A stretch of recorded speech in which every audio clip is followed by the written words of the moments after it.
Welcome to my channel. Try to hear the latest story. She said, "I'm going out with the girls," then posted a story with her ex. I replied to her story, "Looks fun." Then I packed a single duffel bag and left it by the door. The panic in her voice when she came home and saw it wasn't my bag packed, but hers. I, 28 male, have been living with Tessa, 26, for 2 years, dating for 3. Last Friday changed everything. She was getting ready, doing that thing where she tries on 4 different outfits while asking my opinion, but not actually listening to it. Standard Friday night ritual. "Going to Mia's?" I asked, half watching the game. "Yeah, girls' night. Probably just wine and gossip. You know how it is."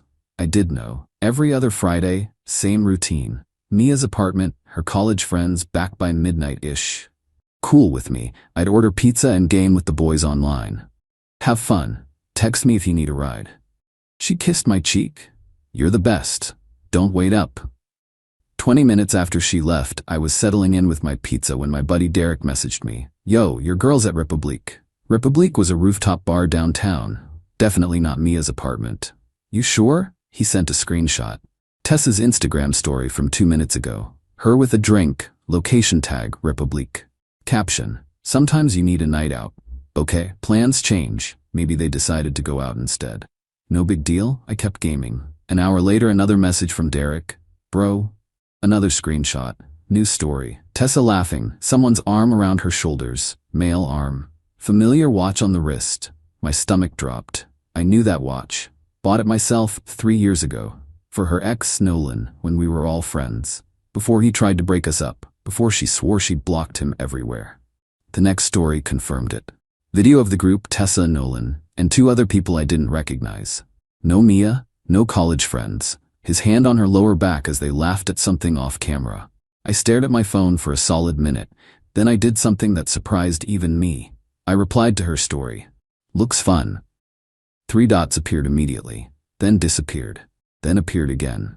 Finally, "OMG babe, plans changed last minute, ran into some people." Some people, not Nolan, just some people. "No worries," I replied. "Enjoy your night." Then I put my phone down and made a decision.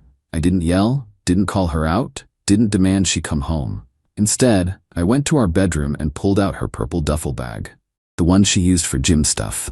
I packed it carefully. 3 days worth of clothes, toiletries, phone charger, the essentials. Nothing more, nothing less. Placed it right by the front door where she couldn't miss it. Then I sat back down and finished my game. Update 1. She came home at 2:17 a.m. I know because I was awake, sitting in the dark living room with a beer. The door opened, giggling. She was drunk, not wasted, but definitely tipsy. "Babe, you still up?"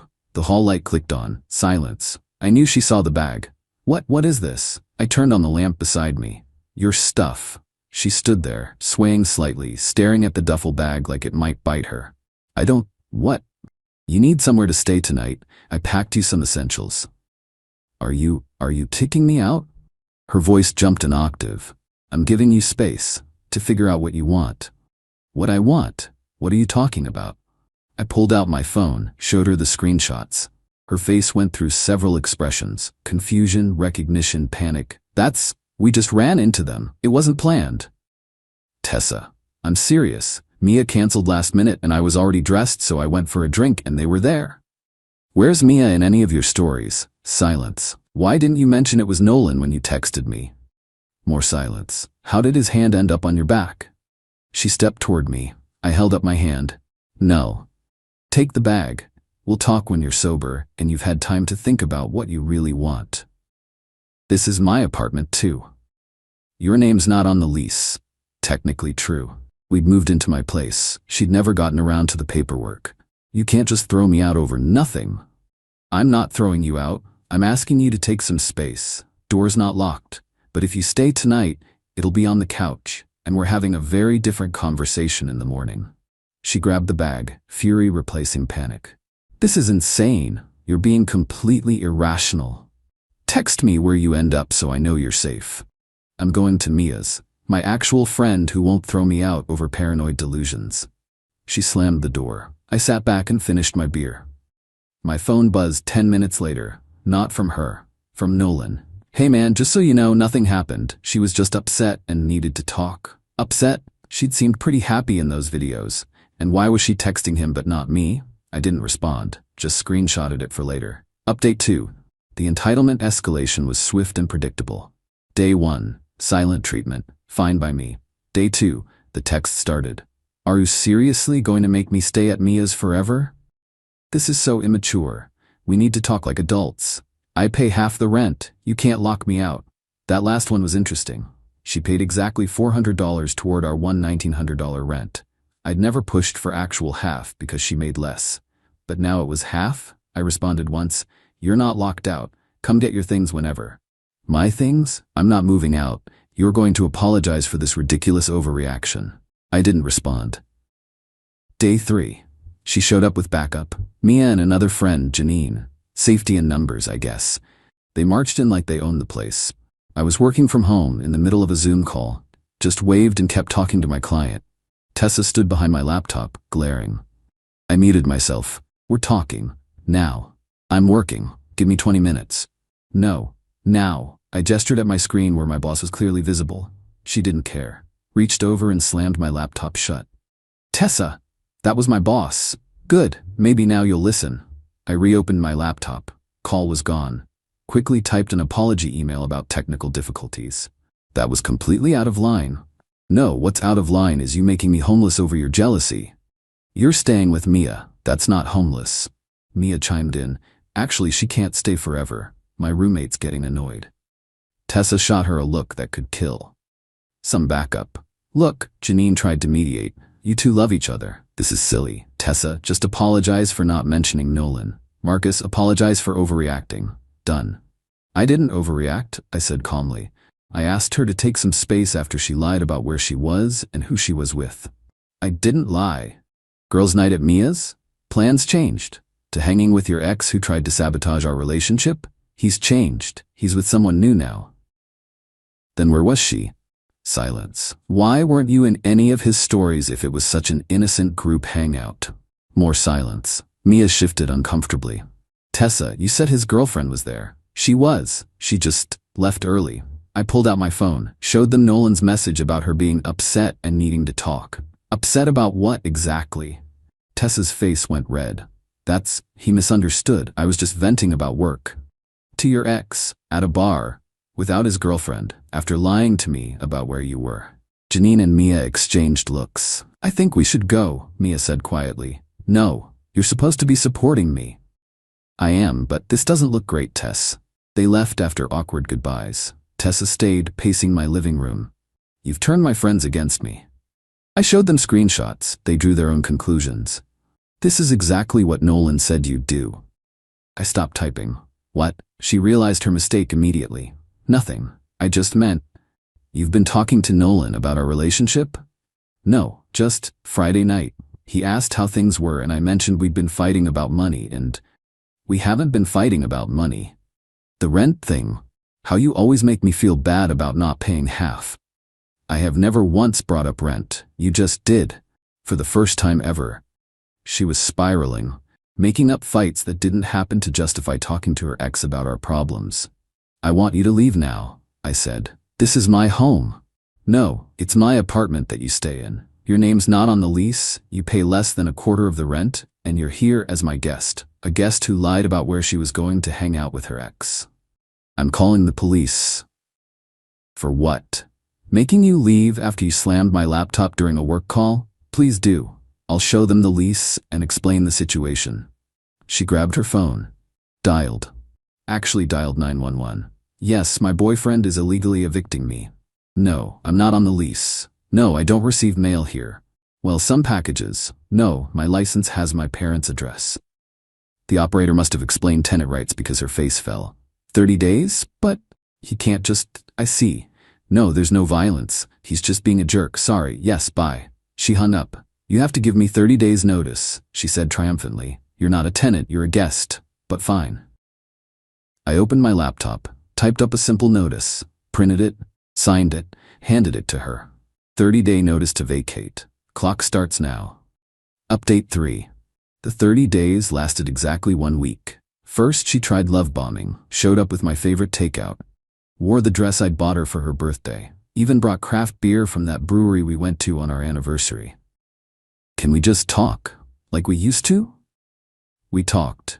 She spun an elaborate story about how Nolan was going through a tough time. His girlfriend was controlling, he needed friends. She was just being supportive. As a friend, why not tell me? Because I knew you'd react like this. React like what? Asking questions? Being jealous and controlling? Tessa, I didn't forbid you from seeing him. I asked why you lied. I didn't lie, I just didn't mention it. Round and round, she genuinely didn't see the issue. Then I asked the million-dollar question. Would you be okay if I went to a bar with my ex and didn't tell you? That's different. How? Because it just is. When love bombing failed, she tried a different approach, started moving things back in. Little things, toiletries, a few clothes, acting like nothing happened. I boxed them up, put them by the door. Stop being petty, she screamed. Stop leaving your stuff here. You have 23 days left. That's when she went nuclear. Not on social media. She was smarter than that. Instead, she called my mom, my mother. Hi, Mrs. Coleman, it's Tessa. I'm so worried about Marcus. He's having some kind of breakdown. My mom called me immediately. Honey, Tessa says you kicked her out for going to a bar? I explained the situation. The lies, the ex, the refusal to see the issue. Oh, well, that changes things. Want me to call her back and tell her to stop calling me? Please. But Tessa didn't stop there. She called my sister, my best friend, even my coworker whose number she got from an old group chat. All with the same story. I was having a mental health crisis. Paranoid delusions, controlling behavior. She was so worried about me. Most saw through it, but it was exhausting and embarrassing. Then she made her biggest mistake. Final update. Remember how Nolan had a girlfriend? Well, she reached out to me. Her name was Stephanie. She'd found my Instagram through some mutual follows and sent a simple message. Hey, weird question. Was your GF at Republique with Nolan on the 12th? Yes. He said he was at his brother's poker night. Oh boy. We compared notes. Tessa and Nolan had been texting for weeks, meeting up for coffee while Stephanie and I were at work. That night at Republique wasn't random. They'd planned it. Mia was never invited. The girls' night was always a cover. Stephanie had screenshots. Lots of them. Nothing explicitly sexual, but definitely emotional affair territory. Complaining about us, inside jokes, making plans to meet up. One text stood out from Tessa. The day after I'd asked her to leave, Marcus kicked me out. This might be the sign we needed. Are you really happy with her? His response, I don't know anymore. Seeing you again, it's complicated. Stephanie was devastated. I was just tired. I forwarded everything to Tessa with one message. You have 48 hours to get all your stuff. She called immediately, crying, not sad tears, angry tears. You talked to Stephanie? That's so invasive. She contacted me because her boyfriend lied about where he was. Sound familiar? We're just friends. Friends don't text about signs and whether they're happy in their relationships. You don't understand. Nolan and I have history. Had. Past tense. You chose me, remember? Or was that a lie too? I did choose you, but you're so what? Boring. You're safe and stable and boring. Nolan's exciting. He takes risks. There it was. The truth. Then go be with Nolan. He doesn't want to leave Stephanie. Of course he didn't. He wanted the excitement of an emotional affair, not the reality of a relationship. 48 hours, Tessa. She showed up the next day with a U-Haul and her dad. Her dad, a man I'd shared beers with, who'd welcomed me to family dinners. Marcus, he said quietly while Tessa loaded boxes, I'm sorry about this. I raised her better. It's not your fault, Jim. Maybe, maybe not, but for what it's worth, you're a good man. She's making a mistake. Tessa heard that. Dad, you're supposed to be on my side. I am, sweetheart. That's why I'm telling you the truth. She left with her stuff, all of it, even took the shower curtain she'd bought, petty to the end. That was 3 weeks ago. Since then, Nolan chose Stephanie. They're in couples counseling. Tessa is back at her parents' house. She's posted exactly one vague Instagram story about knowing your worth and not settling for less than butterflies. Mia reached out to apologize for enabling her. Apparently, Tessa had been talking about Nolan for months. The friend group knew and said nothing. I changed my locks, just in case. Last night I got one final text from her. I know you hate me, but I really did love you, just not the way you needed me to. I almost responded. Almost asked why she couldn't just be honest from the beginning, why she had to lie and sneak and blame me for her choices. Instead, I deleted the text and went to bed, in my apartment, alone. Peaceful.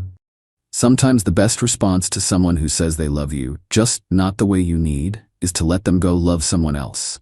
Or in Tessa's case, let her chase the ghost of an ex who doesn't want her either. The duffel bag?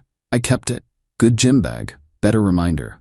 Edit, since people keep asking, no, I don't think she physically cheated. Emotional affair? Absolutely. And that's enough for me. Edit 2. Stephanie and Nolan broke up last week. He hit up Tessa immediately. She posted about it on her story. They're already fighting. Some people never learn.